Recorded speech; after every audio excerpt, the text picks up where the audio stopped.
Hello. कैसे हैं आप सभी। स्वागत है आपके अपने YouTube channel Sunny global study पे।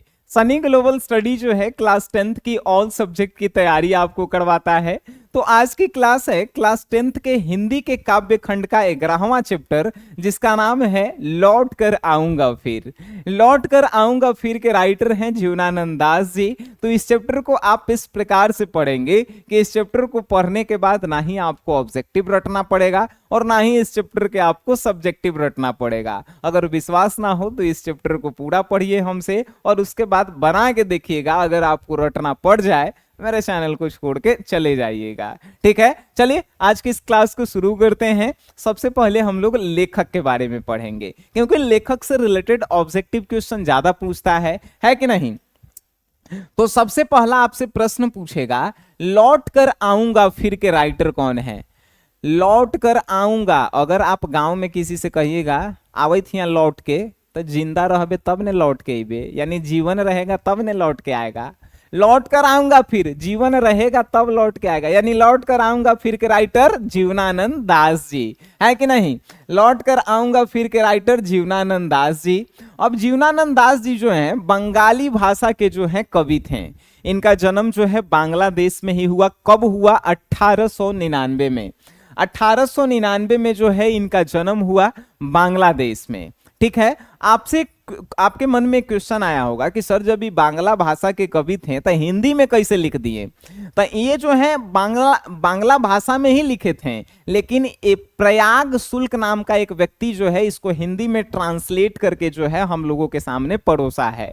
ठीक है, चलिए अब जो है ये इनका निधन हो गया था 1954 में। एगो जो है मर्मनाक दुर्घटना कह सकते हैं, किताब में लिखा हुआ है कि एगो दुर्घटना में जो है इनका जो है निधन हो गया था 1954 में। लेकिन निधन होने से पहले यानी मरने से पहले इन्होंने कम से कम 6 कविताएं जो है प्रकाशित करके गए। झरा पालक, धूसर पांडुलिपि, वनलता सेन, महापृथ्वी, सातटी तरार तिमिर और जीवनानंद दासेर, ये जो हैं इनकी श्रेष्ठ कविताएं हैं जो मरने से पहले इन्होंने प्रकाशित किया। और जब इनका देहांत 1954 में हो गया तो और भी जो है कई सारी कविताएं, कहानियां, उपन्यास प्रकाशित हुई। आपके मन में एगो प्रश्न होगा कि सर मरने के बाद कैसे प्रकाशित हो सकता है। भाई वो लोग डायरी में लिख के जो है मर गए। आदमी देखा मरने के बाद कि ये लोग बहुत कुछ कहानी कविता लिखे हैं तो उसको प्रकाशित कर दिए। प्रकाशित मतलब कि हम लोगों के सामने पढ़ने के लिए जो है वो आ गया। बात समझे। चलिए इनके प्रसिद्ध रचनाएं रूपसी बांग्ला, बेला अबेला, काल बेला, मनविहिंगम और आलोक पृथ्वी जो है ये मरने के बाद जो कविताएं लिखे काफी ज्यादा प्रचलित रहीं। और हम आपको जानकारी के लिए एक जो है बात बता देते हैं जो नोट में लिखा हुआ है। मरने के बाद लगभग 100 कहानी और 13 गो उपन्यास इन्होंने लिखा है। लिखा होगा कहीं पे 100 कहानी और 13 गो उपन्यास जो है इन्होंने मरने के बाद जो है इनका प्रकाशित हुआ। ठीक है, अब जो है इनका जो है एगो कविता जो मरने से पहले जो है प्रकाशित करके गए थे, वनलता सेन। वनलता सेन जो कविता है वो जो है रविंद्रनोत्तर युग के प्रसिद्ध कविता किसे माना जाता है तो वनलता सेन को माना जाता है। ठीक है, श्रेष्ठ कविता, प्रसिद्ध कविता। अब जो है वनलता सेन एक ऐसी कविता थी जिसे 1952 में जो है श्रेष्ठ कविता का पुरस्कार भी जो है वनलता सेन कविता को मिला है। बात समझ गए। अब जो है आप कहेंगे कि सर ये तो काफी ज्यादा प्रतिष्ठित हैं। बिल्कुल, इसीलिए तो इनके बारे में हम लोग पढ़ रहे हैं। अब जो है इस चैप्टर के बारे में हम लोग पढ़ेंगे। ठीक है, इतना तो आपको याद हो ही गया होगा। जन्म 1899 में, बांग्लादेश में, मृत्यु जो है 1954 में एगो दुर्घटना क्रम में हुआ। ठीक है, चलिए वेरी गुड।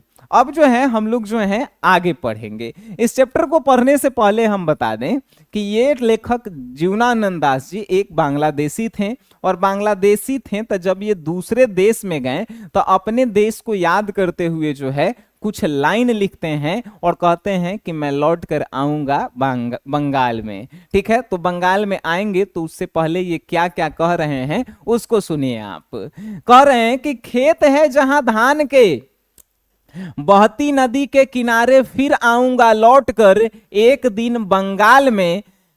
यहां तक पहले समझिए। कह रहे हैं कि एक दिन लौट कर आऊंगा मैं बंगाल में, जिस बंगाल में जो है धान के खेत हैं, जिस बंगाल के किनारे जो है का तो नदियां बहती है। लेखक कह रहे हैं कि खेत है जहां धान के, जिसके किनारे बहती हैं नदियां, एक दिन मैं लौटकर उस बंगाल में आऊंगा। नहीं शायद होऊंगा मनुष्य तब। और हो सकता है कि लेखक का देहांत हो जाए। अगर मनुष्य लेखक नहीं रहा, मतलब कि मर गया और मनुष्य नहीं रहा, तब जो है तब होऊंगा अबाबिल, मीन्स अबाबिल बन के आए, या फिर कौवा बनकर जो है उस भोर का फूटेगा नई धान की फसल पर। कह रहे हैं लेखक कि मैं लौट कर आऊंगा जहां धान के खेत है। बंगाल में भाई धान अधिक मात्रा में होता है, तो लेखक वही कह रहे हैं कि लौट कर आऊंगा जहां धान की खेत हैं, जिसके किनारे नदियां बहती है। मैं एक दिन उस बंगाल में आऊंगा, शायद मैं मनुष्य ना रहूं, यानी कि जब उसका देहांत हो जाए, मर जाए, तब जो है वो कह रहा है कि मैं या तो अबाबिल या फिर कौवा बनकर उस भोर का आऊंगा, फूटेगा नई धान की फसल पर, फूटेगा नई धान की फसल पर, जो यानी कि नया धान का जो फसल फूटेगा उस पर मैं कौवा बनकर आऊंगा या अबाबिल बनकर आऊंगा। ठीक है, चलिए। कुहरे के पालने से कटहर की छाया तक भरता पेग आऊंगा एक दिन। और कह रहा है लेखक कि कुहरे की पालने से कटहर की छाया तक, बंगाल में कुहड़ा भी होता है, कटहर भी होता है, तो कह रहा है कुहरे के पालने से कटहर के जो छाया होता है, मैं भरता पेंग, मतलब कि दौड़ता हुआ जो है, भरता पेंग मतलब कि जो है सांस भरते हुए आऊंगा, लेकिन एक दिन जो है मैं आऊंगा, इसी बंगाल में ही आऊंगा। लेखक कह रहे हैं बनकर शायद हंस में किसी किशोरी का, घुंघरू लाल पैरों में तैरता रहूंगा बस दिन दिन भर पानी में। लेखक कह रहा है कि मैं, हो सकता है कि किसी किशोरी, किशोरी जो लड़की लोग होती हैं उनको बोला जाता है, किसी को किशोरी का मैं हंस बनकर आऊं उसकी घुंघरू में लाल पैरों में, और मैं तैरता रहूंगा दिन भर पानी में, दिन दिन भर पानी में, क्योंकि हंस पानी में ही तैरता रहता है कि नहीं। चलिए, लेकिन लेखक जो है आएगा। गंध जहां होगी ही भरी घास की, आऊंगा मैं, नदियां मैदान बंगाल बुलाएंगे। यहां पे कह रही हैं कि घुंघरू लाल पैरों में तैरता रहूंगा बस दिन दिन भर पानी में, आऊंगा दिन दिन भर पानी में तैरता रहूंगा। गंध जहां होगी ही भरी घास की, और जहां पे घास की जो है गंध आती रहेगी वहीं पर आऊंगा मैं। नदियां मैदान बंगाल के बुलाएंगे। लेखक को विश्वास है कि बंगाल की नदियां और बंगाल के मैदान जो है हमें बुलाएंगे, ठीक है, और मैं आऊंगा। जिसे नदी धोती ही रहती है पानी से, इसी हरे सजल किनारे पे। लेखक कह रहा है कि जिस बंगाल को नदी धोती रहती है अपनी पानी से, इसी जो है किनारे पर मैं आऊंगा। ठीक है, लेखक कह रहे हैं शायद तुम, लेखक के बात सुनिए, शायद तुम देखोगे शाम की हवा के साथ उड़ते एक उल्लू को। लेखक कह रहे हैं कि शायद तुम शाम में जो है एगो उल्लू जो है उड़ते हुए देखेगा। उल्लू राते में उड़ता है, ठीक है, तो शायद तुम देखोगे कि शाम की हवा के साथ जो है एगो उल्लू जो है उड़ रहा है। शायद तुम सुनोगे कि कपास के पेड़ पर उसकी बोली। शायद लेखक कह रहा है बंगाल बंगाल के लिए, कि बंगाल के लोगों को, कि शायद तुम जो है शाम को उड़ते हुए एक उल्लू देख लो, या कपास के पेड़ पर बैठकर वो बोल रहे होगा उसका बोली सुने होगे, घसीली जमीन पर फेंकेगा मुट्ठी भर भर चावल, और घास वाले जमीन पर जो है जो मुट्ठी भर भर के चावल फेंकेगा, शायद कोई बच्चा फेंकेगा उबला हुआ, मतलब उबला हुआ चावल मतलब पकाया हुआ चावल बच्चा खाता है, आधा आधा जमीन पर फेंकता है, तो देखोगे रूपसा के गंदले से पानी में नाव लिए जाते एक लड़के को, उड़ते फटे पाल की नाव। और शायद देखोगे कि रूपसा के गंदे पानी में, रूपसा जो है बंगाल में जगह है, तो रूपसा के गंदे पानी में नाव लिए एक लड़का जो है उड़ते फटे पाल की नाव लिए जो है जा रहा है, तो उसी जगह पे मैं आऊंगा, लौटते होंगे रंगीन बादलों के बीच, सारस अंधेरे में होऊंगा मैं उन्हीं के बीच में देखना।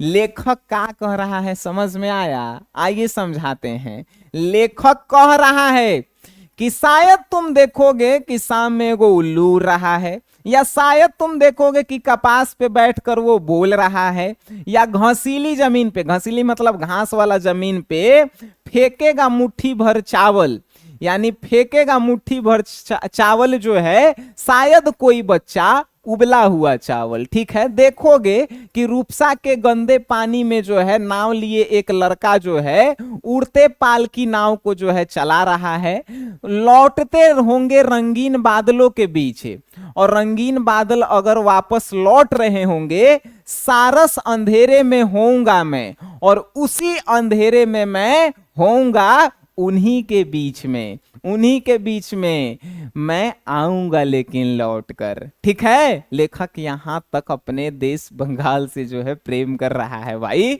ठीक है। चलिए अब जो है ये कविता आप समझ गए, इसके ऑब्जेक्टिव बनाकर देखिए, इसके सब्जेक्टिव बनाकर देखिए, हमें नहीं लगता है कि आप नहीं बना पाएंगे, एकदम गर्दा आप छुड़ा देंगे, हमें पूरा विश्वास है। तो चलिए आपसे जो है मिलते हैं हम लोग नेक्स्ट क्लास में, तब तक के लिए टाटा बाय बाय, धन्यवाद।